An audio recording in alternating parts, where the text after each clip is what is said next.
मेरा नाम अमारा इकबाल है और बाय प्रोफेशन मैं एक माहिर नफ्सियात हूँ, साइकोलॉजिस्ट हूँ और मैं डिफरेंट नेशनल और इंटरनेशनल इदारों के साथ काम कर चुकी हूँ और अभी मैं इंटरनेशनल इदारे के साथ काम कर रही हूँ और मैं बहुत शुक्रगुजार हूँ। Very grateful to Caritas Pakistan and directorate of youth affairs कि उन्होंने एक ऐसा इवेंट को सेलिब्रेट किया जो बहुत कम लेवल पे सेलिब्रेट किया जाता है, स्पेशली माइनॉरिटीज़ में। और जैसे आज के इवेंट के बारे में बात करें, it was the celebration of the international women's day. International women day के बारे में जब हम बात करते हैं तो हमारे दिमाग में यही आता है कि हम उस के लिए आवाज़ उठाएं जो ख़वातीन हैं, जो प्रिविलेज्ड ख़वातीन हैं, अंडर प्रिविलेज्ड ख़वातीन के लिए मिलकर आवाज़ उठाएं। जैसे लोग हमेशा से ये बात करते हैं कि माइनॉरिटी की ख़वातीन या माइनॉरिटीज़ जो है वो अंडर प्रिविलेज्ड है, लेकिन मेरे ख़्याल से जैसे मैं यहाँ पे खड़ी हूँ, हम में से बहुत सी ख़वातीन जो है वो बहुत प्रिविलेज्ड ख़वातीन हैं कि हम शाना बशाना जो है डिफरेंट मेजॉरिटी के साथ काम कर रहे हैं, डिफरेंट माइनॉरिटी के साथ काम कर रहे हैं, डिफरेंट लोगों के साथ काम कर रहे हैं और उनके सेम स्टेटस पे काम कर रहे हैं। तो वी फील कि हम जो है मिलकर आवाज़ जो है माइनॉरिटी और मेजॉरिटी मिलकर एक चीज़ के ऊपर जो है यूनिटी कर कर जो है आवाज़ उठा सकती है। मैम, पाकिस्तान बनाने में मिनॉरिटीज़ का कितना अहम किरदार था?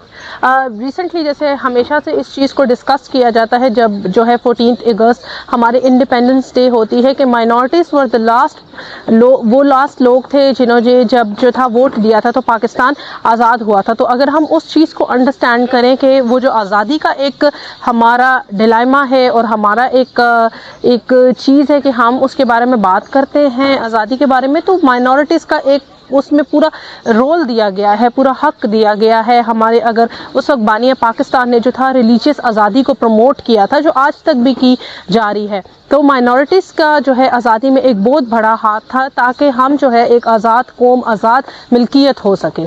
नेक्स्ट प्लान्स क्या हैं? आपने स्पीच भी की बिजनेस के हवाले से, तो मिनॉरिटीज़ की वोमेंस के लिए आप क्या बिजनेस प्लान लेकर आ रही हैं?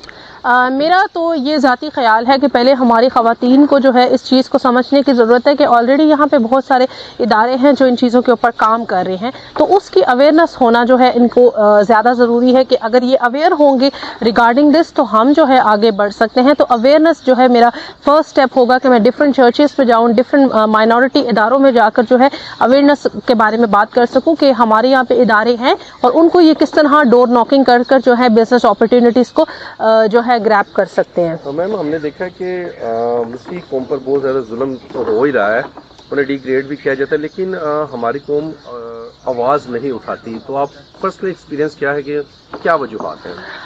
वजूहात तो ये है कि सबसे पहले हमारी माइनॉरिटी को अपने राइट्स नहीं पता। जब एक इंसान को अपने राइट्स के बारे में पता नहीं होता है वो तभी आवाज़ नहीं उठाता। तो जब आपको अपने बारे में, अपने राइट्स के बारे में पता है या आपको ये पता है कि एज अ ह्यूमन बीइंग होते हुए ह्यूमन राइट्स के आपके क्या राइट्स हैं, आप एज अ क्रिश्चियन होते हुए आपके क्या, माइनॉरिटी होते हुए क्या राइट्स है और आपको स्टेट, आपका पाकिस्तान क्या राइट देता है, तभी मैं आवाज़ उठा सकती हूँ। और जब मैं आवाज़ नहीं उठा रही तो इसका ये मतलब है कि मुझे अपने राइट्स के बारे में पता ही नहीं है और वो हमेशा जो है वो सिर्फ किताब में रह गया, हमने कभी उसको एक्सप्लोर करने की जहमत नहीं की है, तो जिस वजह से हम नहीं उठाते। हैसियत वो मैं आज क्या पैगाम रिकमेंड करना चाहती हूँ?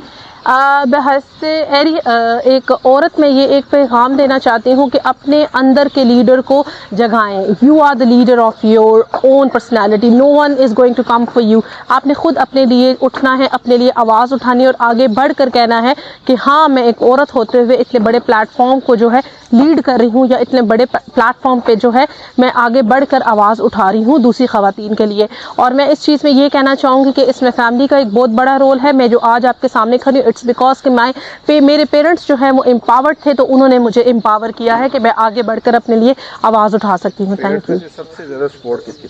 मेरे दोनों पेरेंट्स बहुत सपोर्टिव हैं स्टिल नाउ। अगर मैं उनको कहूँ कि I have to grab this opportunity तो वो कभी भी मुझे जो है ये नहीं कहते कि आप ना आ जाएं, वो मुझे दोनों सपोर्ट करते हैं and so far so my brothers as well.